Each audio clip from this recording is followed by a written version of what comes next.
I've been falsely accused. Part 14 is today. We definitely left the mic smoking last week when we had, our show. We really had it going, and I mean, it was deep. The guests that came through, we really touched a lot of hearts. I mean, I got a lot of great responses from it where people was like, man, you are right. If we do sit back and listen, we ain't no better than the jury that put these people away innocently. You know what? And I felt like that's why I kept hitting on that last week, like saying, everybody's sitting out there in their cars, they listening, and we, hey, to all my guests all around the world and all my listeners all around the world, I want to say hello. I want to say thank you for responding. But I want to say that this is a fight that one man can't do.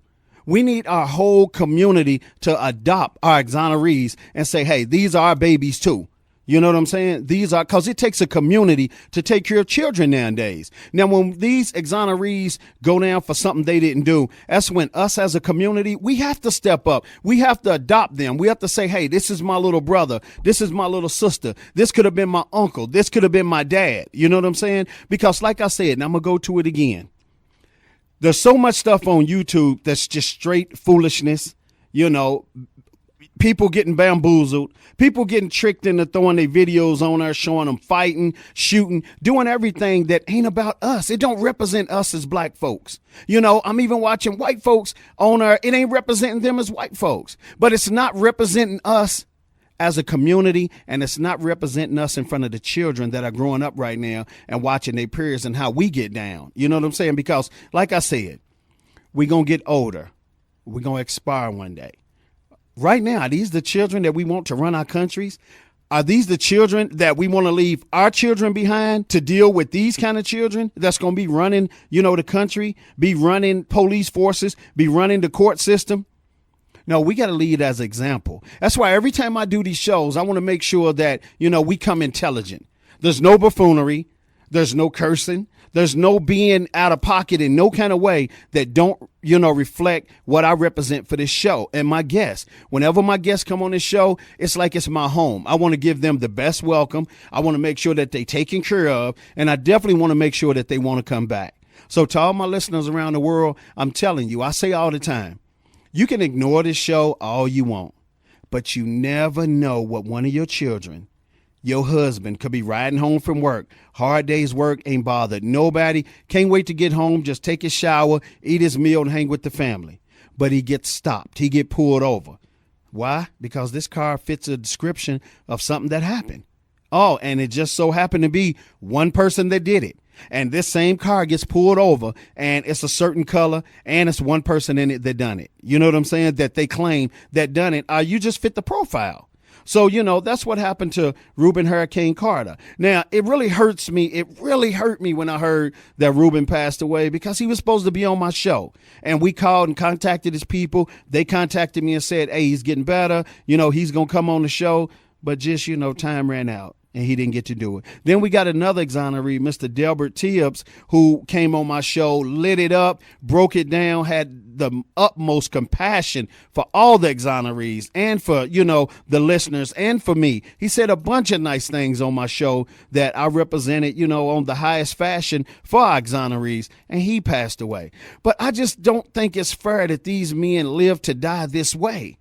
They didn't get a chance to have good lives and, they got taken away from the ones they love, their children. We hear the stories where the exonerees come on the show and they say, you know what, man, me and my children was tight, but that was because they was young, but now that they older, we have no relationship at all. Now they older and, they feel like I walked out of their life and I wasn't there for them when it was out of my control with what happened. And let me tell the mom something real quick before I move on. And I have a great example on this line with me right now. Miss Taza Johnson, how you doing today?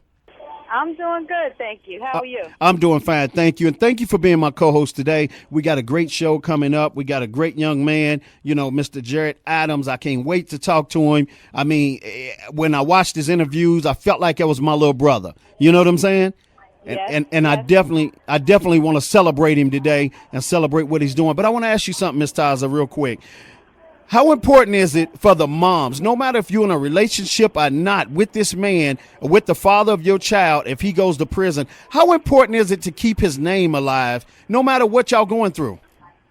It's one of the most important things that you could possibly do. Because, like you said, the kids think that they've done something wrong or their dad walked out of their life, and that's not the case. So that is a very important thing for the mothers to do, keep their father's names alive and let them know what was done, the injustice that was done to these men. That's right. You're definitely right about that, because let me tell you something. When these men come out of prison, I'm going to speed it up and move real fast. When these men come out of prison, it's really sad that they don't have the respect that they deserve from their own families. And sometimes that breaks a man down even more, where a man had to be in prison. He had to be strong the whole time he was in prison to get out, and then to be shunned and pushed away by your family, or even your loved ones and your peers, where they still might believe whatever, corny situation they got blamed on you. You know what I'm saying, while you was in prison, and you beat it, but yet that ain't good enough for the public. No, but that's where it stops. That's why I'm doing these shows. That's why I can't wait to do our TV shows. Everything that me and Jeffrey's going to do, we really going to bring it hard, because it's a must and it's a need. And my man's in right now, Mr. Jeffrey Deskovic. And how you doing today? I'm good, man. Beautiful weather, beautiful freedom, and unfortunately everybody's not joining us in that, and that's what this show is all about. Right. But see, the thing about it, Jeffrey, why I'm saying that we need to do this show, we definitely need to do this show because, number one, it's a lot of the exonerees that are being messed over, they being locked away, and the keys being thrown away. And some of them don't have, that drive and that tenacity that Jared Adams and a lot of other people done had to keep going and say, you know what, I refuse to live this way, but I most definitely refuse to die this way. And you know what, even if I have to die this way, I want my name cleared up to where, people know I'm a good person and I would never do that. How important is that, Jeffrey? Oh, that's huge. Tremendously important. That's right. Well, look, check us out, everybody. I want y'all to definitely stay locked in. And what I want to do, I definitely want to give a song out for, Mr. Ruben Carter, for Mr. Delbert Tibbs. And we come back, we got Mr. Jared Adams. You definitely want to stay locked in and tuned in. You don't want to miss this. This young man done fought through a lot. I'm so proud of him. Like I said, when I seen his interview, I felt like I was looking at one of my loved ones, one of my family members. You know what I'm saying? But if you are of the community and you have been messed over, you definitely are my kinfolk. All right? So that's who we fighting for. So we'll be right back. Stay locked in and stay tuned in. I've been falsely accused, part 14, with me and my man, Mr. Jeffrey Deskovic. Stay here. We'll be right back. The tribute song to all our exonerees who definitely fought through a lot. But time ran out. Luckily, they got blessed to get out of jail, but time ran out for them to go ahead and finish representing their lives. But that's why me and Jeffrey are doing this right now. We're going to finish it up for all the exonerees who didn't make it, but we definitely going to finish it up for the ones, who really got the sick and shut in mentality right now. It's a lot of exonerees. They've been blessed to get out of jail, but they won't speak on it. Some of them are really angry. Some of them are holding grudges. Some of them feel like, man, the law, they really bitter. And I can understand what you're going through, but the best way to get that cancer out of your system, and I mean hate, is to speak on it and to help other people grow from it and to show that, you know what, I am not broke. You can't break me, especially if you got out. And that's why it's important, for y'all to really stay tuned in. I want y'all to hear Jared. I want y'all to hear this young man speak. You know what I'm saying? Just like I love for y'all to hear Jeffrey speak. Jeffrey speaks like, hey, I will not be broken. You know what? You broke me down, but you slowed me down. You didn't break me down. You slowed me down, but I'm back. And I'm going to help a lot of other people get that, tenacity to move forward, but to definitely help other people. Jeffrey, real quick, and then we're going right into Jared. How important is it to fight back, but to be a representation, of what you fought through? Okay, Jeffrey's lines are messed up. Okay, so we definitely going to move on. That's what we're going to do. We're going to roll the red carpet for Mr. Jared Adams. So, Jay, go ahead and roll the red carpet, and we're going to bring him in. In 1998, when Jared Adams was 17 years old, he was falsely accused and wrongfully convicted of a sexual assault that he did not commit. He spent almost 8 years in prison before he was exonerated with the help of the Wisconsin Innocent Project. We want to welcome Jared Adams to the show.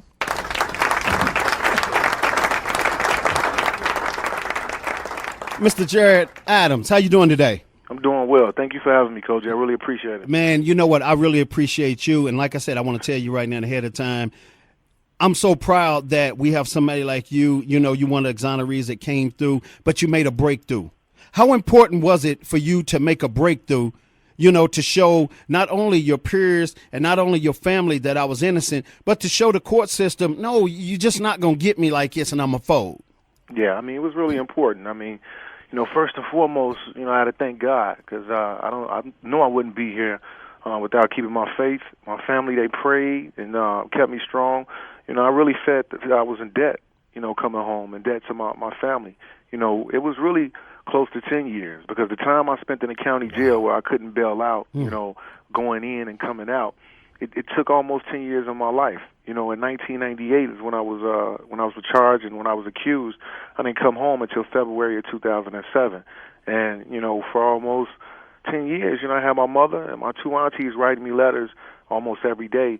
And, that was enough right there to make me want to come home and do something with my life. I never knew that I would be where I am today, but I did know that I was going to put my life back on track regardless if I was compensated or not, and I haven't been compensated. So I just wasted no time. I was released again February in 2007. I was released, laid on my mother's couch. I was grateful for that.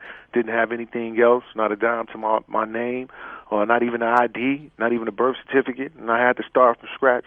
And I just went to school the next month after my release. And I stand today to graduate from Loyola Law School next year, May 2015. I hear you, man. I hear you, definitely. Now, let me ask you something real quick, Jared. Do you think if it would have been a black woman and that same incident would have happened, it would have been the same outcome? And also, this is a 2-in-1 question. And the second question is, did you feel like, man, history repeated itself again? Because we done heard this in the past with athletes and everything, where the person, I guess once the thrill's gone and reality hit, it's like, oh my God, how am I going to speak up on what I wanted to do? But I can't let the people know that I'm like it, so I got to say I got raped. Yeah, I mean, it was very unfortunate because, look, there was no question. I mean, it was other prosecutors who have looked at my case and said, look, I don't even know how this thing went to court. This was a story of a girl who absolutely made up a lie. I mean, she said, I, along with 2 other guys, snuck up a flight of stairs. We gang raped her and we fled the building. I mean, it was witnesses all over who could have testified to that absolutely not being the case. There wasn't even a doctor at this rape trial that I was sentenced to serve 28 years for. So that speaks volumes to how much little, if any, evidence there was of a rape. But when you can't afford an attorney like so many young black and brown men in America, I mean, these are the results that you get. You get an attorney who didn't investigate because he didn't feel like it, not because he felt like there was nothing to investigate. Because when the Innocence Project came through, I mean, they found the witnesses that basically supported my claim of innocence. So I couldn't afford an attorney, and at the end result, I was found guilty of a crime that had the only evidence in there being someone saying he raped me. So it was very, very important to me and the way I was raised that when I came home, I spoke about it, did something about it, in some way gave back. You got that right. That was the reason why I decided to get a law degree. I hear you. Now, Jared, let's do this because everybody don't know your story like I know your story. Bring us up to speed real quick, and I know it's a lot I want to get in with you. And like I said, one thing I was going to tell you in the beginning of the show, I definitely want to talk to you after my show today. I think it's a lot of things, great things that me, you, and Jeffrey can do, but I definitely want to be a part of the movement, to help you out because you're doing some great things, man. You making moves, and if I'm in a higher position, a better position, I want to throw that lifeline out to you, man, and pull you up with me and help you a little bit more because we saving lives out here. Jeffrey's saving lives out there, and you trying to save them out there, and one man can't do it. You know that. Can't do it. We must all band together. Unite. In order to make this happen. That's right. Again, to wrap the story completely up, like I said, I was accused of a rape of a white girl. I was going to this college, with 2 guys who had already graduated high school a year before me. I was going on my way to college as well. I was looking and trying to explore options on how I was going to pay for it. My family, again, no money or anything like that. So, I had no business going. I actually told my parents that I was going to spend the night over a friend's house, and I ended up sneaking up to Wisconsin to, a college party. There was drinking, there was drugs, and there was a lot of 17-year-olds. And that is a recipe for destruction and disaster. That's right. That oftentimes happens and still is happening today on college campuses. The only thing is this, whereas some people may be given the opportunity to go in a situation like this, and their family has resources and stuff to, help prove that they didn't do it. I didn't have that. And instead of me, being reprimanded like a lot of, cases like mine are, it took me 8-9 years of my life. And the most important thing about that is this. I wasn't sentenced to 8 or 9 years. I was sentenced to 28 years for a sexual assault that had no evidence in it other than he raped me. There are people in Chicago shooting people's heads off and all over the country, and they get 20 years, 23 years. Right. So you can tell just how much racial and prejudice tension was in my case by the sentence itself. And that's why I said, if it was a black woman that said the same thing, it would have been a different outcome. It wouldn't. The outcome would have been this. It would have been the same outcome, as in, I don't even want to name names. I'll just say this. It'll be a different outcome. You've seen recent stories of, people being accused of sexual assault, and they back playing football. So I guess you can catch my drift from what I'm saying, right? Yeah. So that's exactly what I'm saying. This was a situation where, silence was very, very deadly in my case. This was a case where there wasn't media coverage. There wasn't anyone sounding off a horn and saying, look, they're getting ready to get railroaded, or this brother's getting railroaded. Never in my life have I been inside of a jail cell, a courtroom, or any of that until this wrongful conviction. But you know what? Let me ask you this, Jared. Even when they were, had you in the interrogation room, did they try to scare you to the point to, hold on, let me say this real quick. You got convicted in 2 days. How does anybody get convicted in 2 days? I never heard that in all my exoneree shows. Yeah, my lawyer, like I said, my lawyer didn't do anything, What happened was this. They called me into the police station down here in Chicago where I'm from because, again, this happened in Wisconsin. So we're talking about 2 months later, this accusation of rape came, right? So now they call me down to the station, and they're like, look, we want to talk to you about a robbery. So I go down to the station. This was just me by myself. I'm like, I don't rob nobody. Like, me and my family, we ain't got much, but we don't take either, That's Right. So right. I go down there, and it was like a scene out of a movie. They could have been swinging a light in a dark room over my head. It was like, look, we know what happened up there, and if you want to keep yourself out of trouble, you're going to tell us, what your friends did with this rape. Because what happened in my case was this. What saved my life was this. This girl was drunk, and she invited the three of us up to this room. I didn't go. I stayed down and played video games with a guy named Sean DeMaine.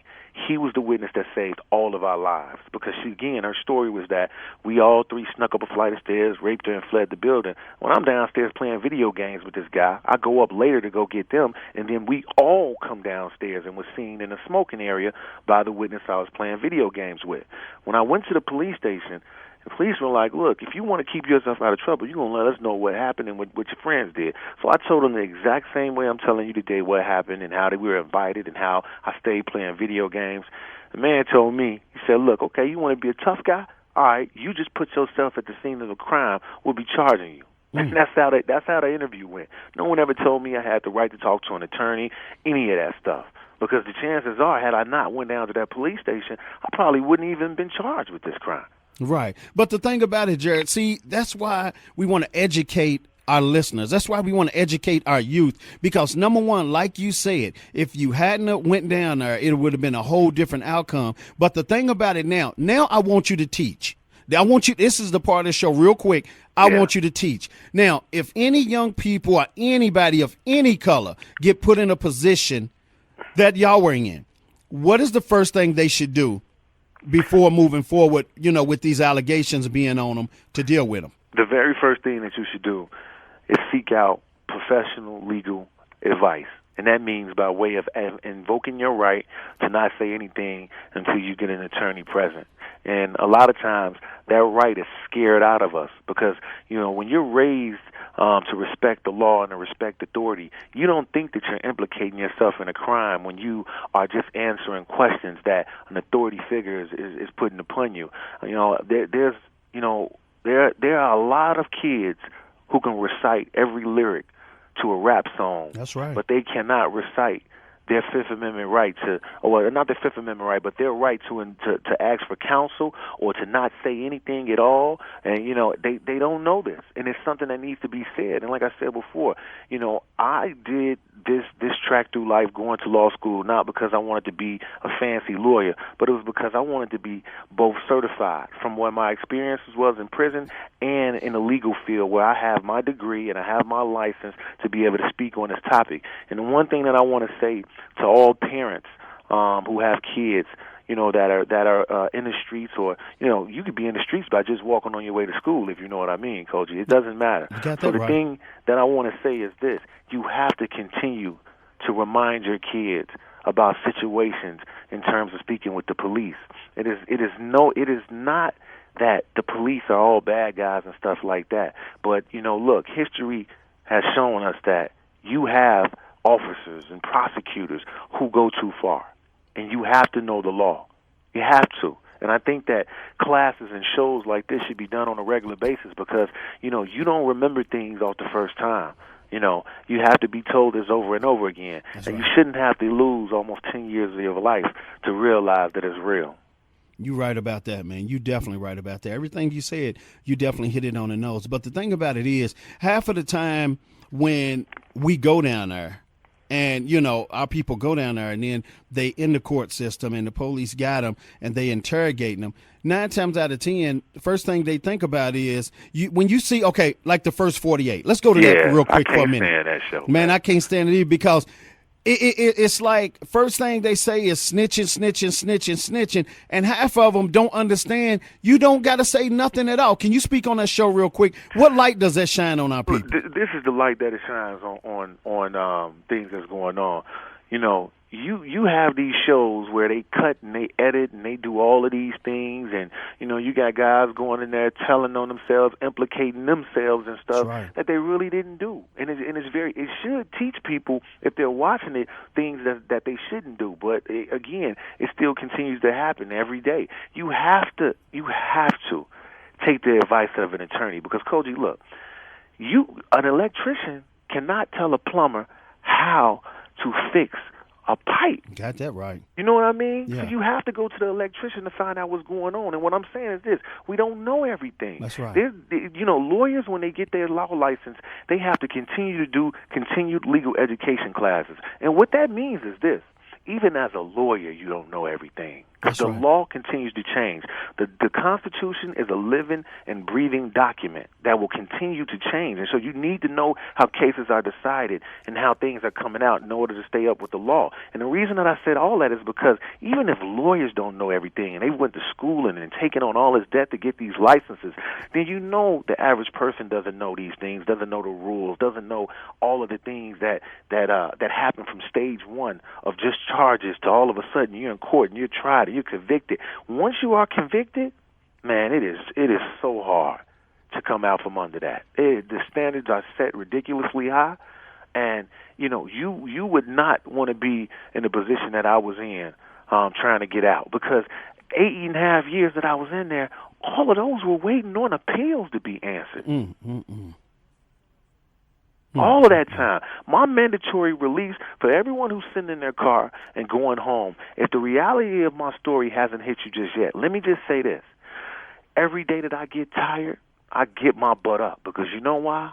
My mandatory release was 2019. So that means that I would still be in prison today off of a 28-year sentence. My mandatory release was 2019. And instead of me being released in 2019, I'll be walking across the stage with a law degree in 2015. Oh, man. You know what? Hey, definitely give him some love on that one, everybody. Come on. Let's definitely clap it up on that. I mean that, definitely. You know, I just want to say, man, Jared, I'm really proud of you. I'm really proud because, like I said, that was a dog fight that you was in. Ridiculous. A dog fight. And a ridiculous dog fight. Yeah.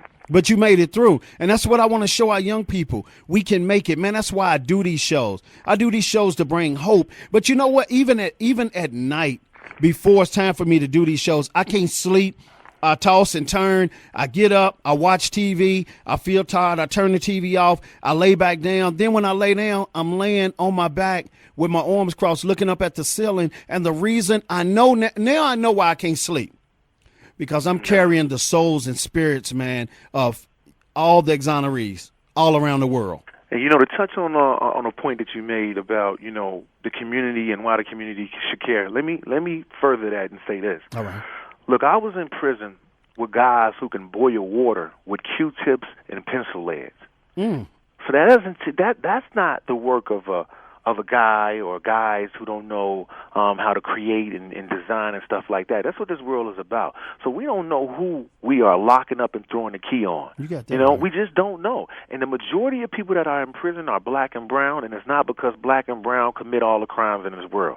We know that's not the case. Right. You have laws with these drug laws and that are ridiculous. Here it is for powder cocaine, you get 1-2 years, but for that same amount of powder cocaine cooked into the cheaper form of cocaine crack, you get like 10 times the amount of years in prison. So you tell me what type of law that is designed to do. And who's the people that more likely is going to have all that in their community? Exactly, right? Because look, crack is the cheapest form of cocaine. Yeah. And it's cheap because poor people can't afford powder cocaine like that.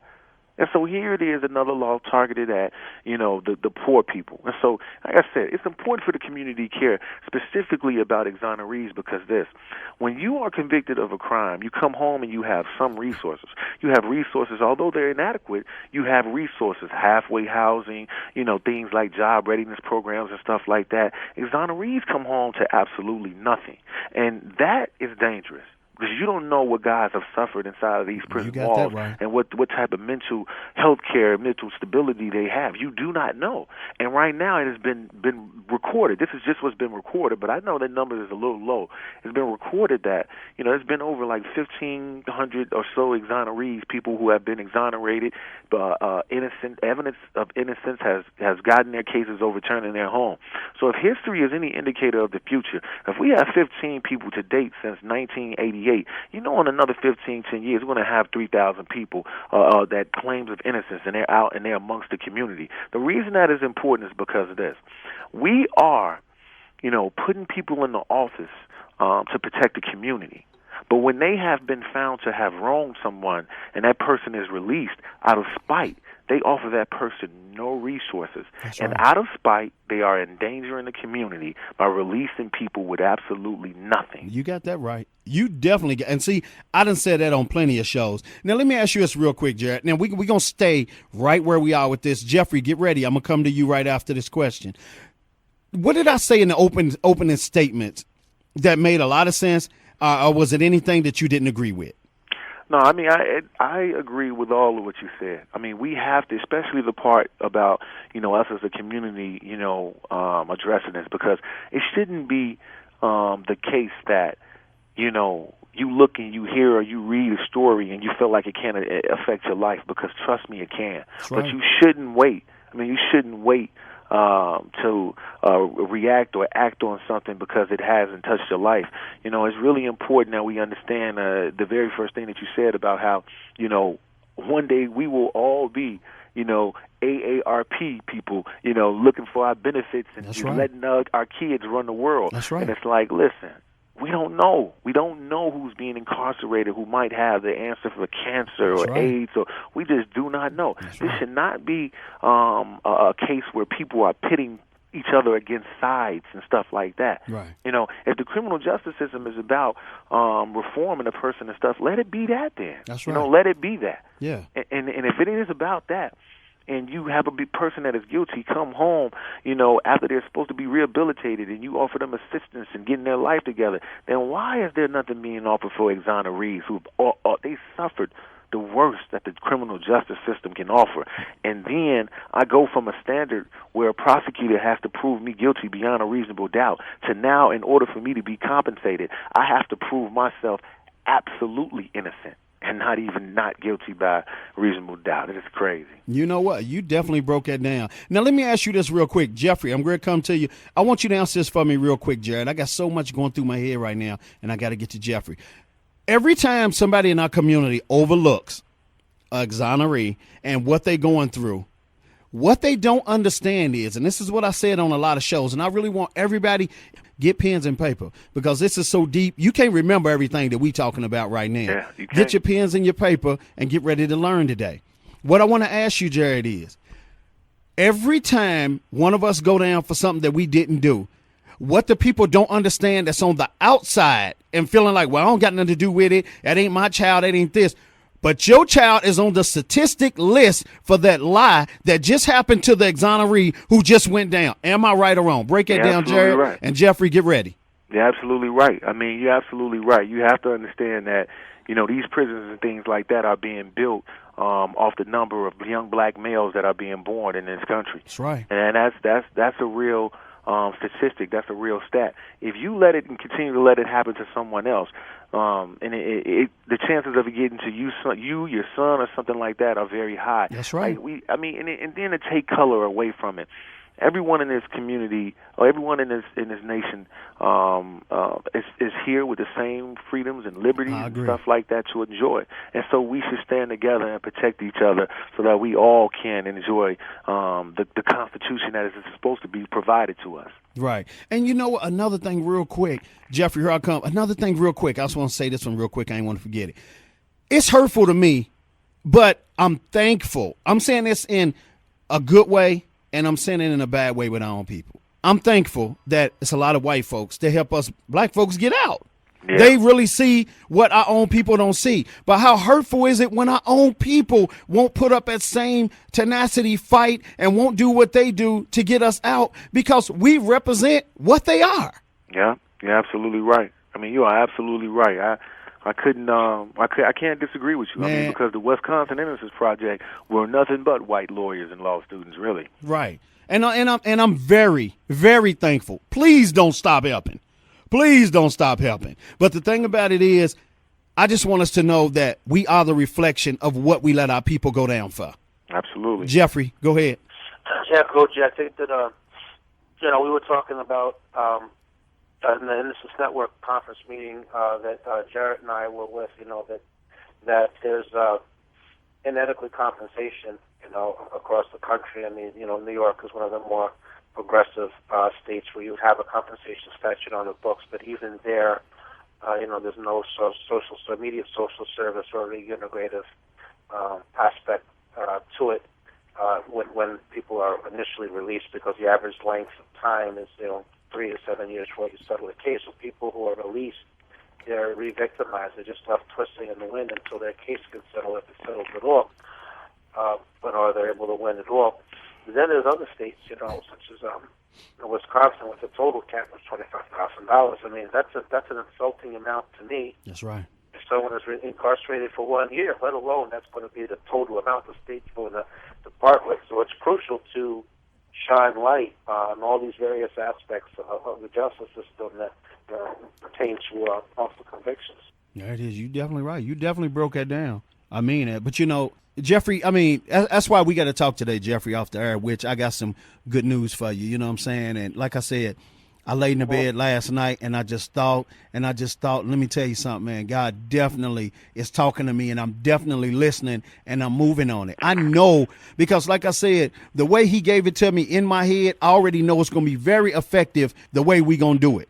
And I ain't seen it done the way it's going to happen for us. But we also need the Jarretts. We need everybody that then came through our show. We all going to rally and we going to get down together. But it's just something that can't stop. Once we reach our arms out and we clamp our hands and we make a chain all around the world, the chain must not be broken. That's why things are going the way they're going right now, because we keep getting the chain broken or somebody keep letting their hand go. Every time you let somebody's hand go, you can't survive somebody if you can't pull them out.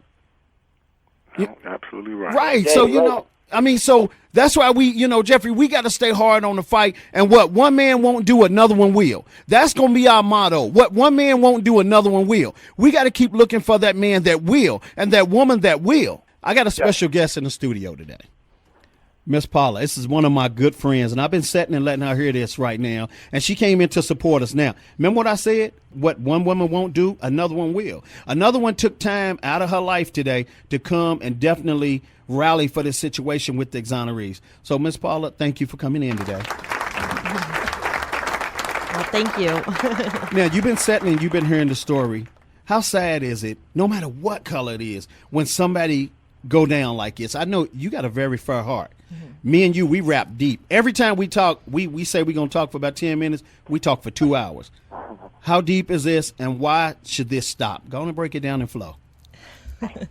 I think it's very messed up. I'm a little nervous, so hold on. I think it's crazy that this happens. I've had kind of a similar experience. I grew up in group homes. So I know that they would say that I was sort of a statistic for failure. And I get when you're sort of judged in that way, right, and nothing's going to push you to further better yourself but to fail. Right. I think a lot of times my personal belief that there's profit in failure for people. So that's why that thing keeps pushing on that level, you know. So just like prisons expanding, there's profit to be made off of people's unfortunate situations. And so you're saying at any moment, yes, they're looking for that unfortunate situation, yes, to capitalize off of. Yes, absolutely. That's just so sad. Yes. But what do you think about Jared's situation? I'm really sorry to hear that. I'm really sorry to have heard that you've spent all this time in prison. That sucks. I think it's great that you're trying to change who you are and be better out of the scenario. That's really awesome, because you don't see a lot of people doing that. They just fall through the same crack and sort of repeat the same thing from one generation to the next. But because of lack of help, and that's what Jared's talking about, and Jeffrey too, when you get out and you get no kickback for somebody destroying your life and putting you away like it, and they basically say, you know what, look, just be happy we let you out. Don't push your luck. Yeah. You get what I'm saying? Yeah. Yep. That's cold-blooded. Yeah, that's totally cold-blooded. Right. Yeah. Jared, speak on that. Yeah, you know what? Let's just be honest too. Look, the real reason why this continues to not be addressed is because of the makeup of the population, of the people who are wrongfully convicted.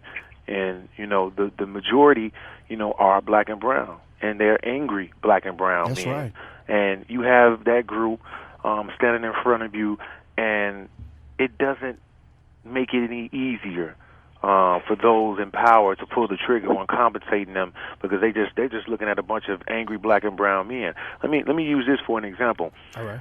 There never was as many stiff penalties on driving while drunk in this country. Got that right. Until what group got together? MAD, Mothers Against Drunk Driving. Right. When that group got together, that group of rightfully so sympathetic mothers, mostly Caucasian, you can get in the car while you're drinking if you want to and drive. It's a felony, and you're going to go to jail.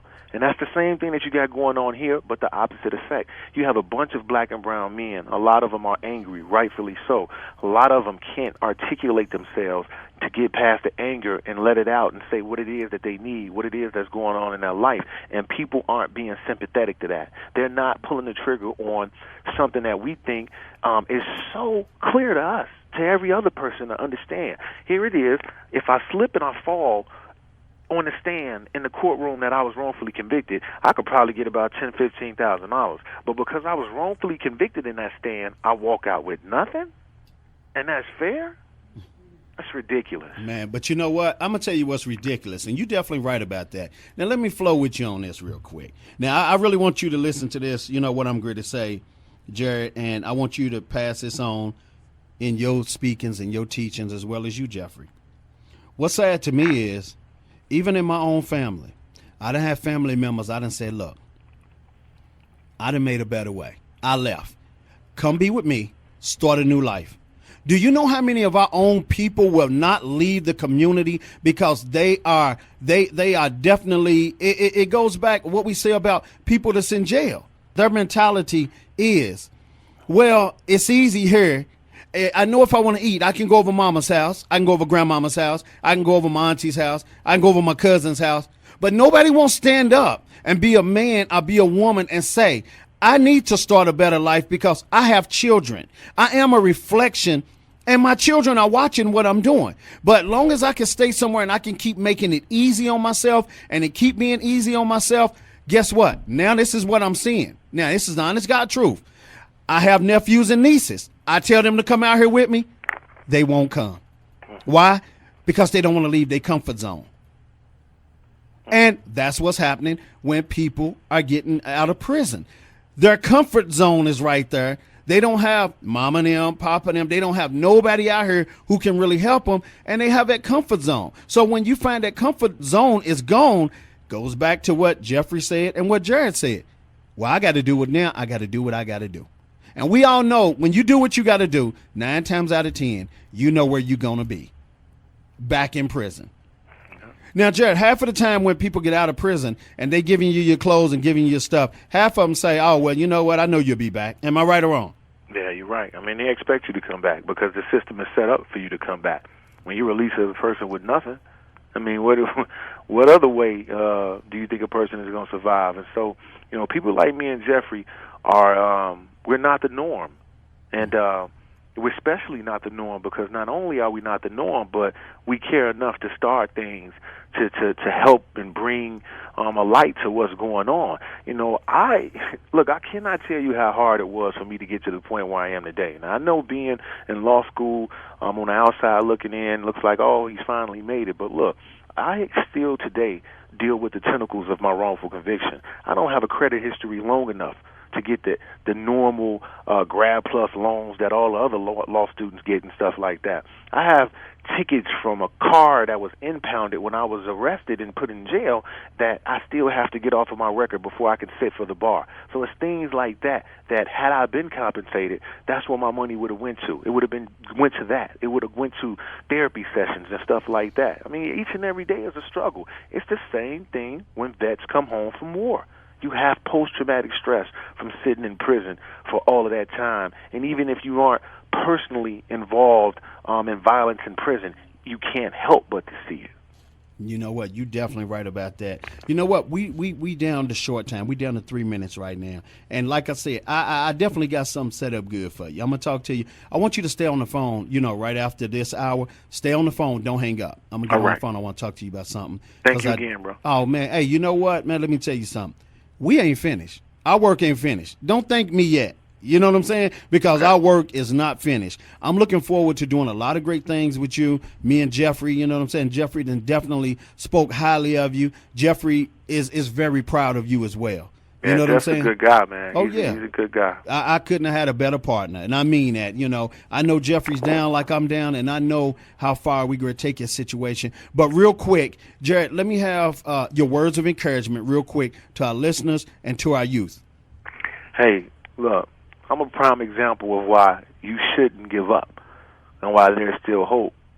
Just trust in God and do the work on your own and don't expect anything to be given to you. Continue to encourage each other. Continue to not let things go by that are wrong just go by. Say something. Because just imagine if Dr. King said, you know what, I don't feel like getting sprayed with a water hose or getting no dogs sicked on me. I'm going to stay down south and take care of my church and just worry about my own. What would we be today? That's right. Continue to care, people. Love. Blessings. All right, there it is. That was my man, Mr. Jared Adams. And you know, Jared, I want to tell you something, man. I think with all the different people that I'm going to make sure they get this show. And I think it's going to change some lives because you sound like a lot of people that's in the community right now that feel like they have no hope, except you talk with hope. You talk with that fire for every color young person to get up and do something and be about something. You speak for the exonerees that then passed away and they gone and they didn't get to finish. And I definitely want to encourage you and support you to keep doing your thing, because not only are you doing your thing, but you're doing your thing for my children and their children's children. You get what I'm saying? Yeah, you're a reflection of greatness. See, sometimes children don't look at their parents like that because they're so immune to seeing their parents every day. But if we can show them different role models who really are bullseyeing the right things, I think we can change a lot of lives and a lot of minds. So I want to thank you personally, from my show, my team, me and Jeffrey. We definitely want to thank you. Thank you, bro. Thank you and Jeff. I appreciate you both. All right. Well, stay on the line, and then we'll be right back. I'll be right back in to you. So, everybody, I want y'all to definitely get ready for our second hour. You see how the first hour started, smoking like last week. We done left it on fire. So, y'all stay locked in and stay tuned in. Get your pens and paper and get ready to learn, because we ain't finished teaching. We'll be right back.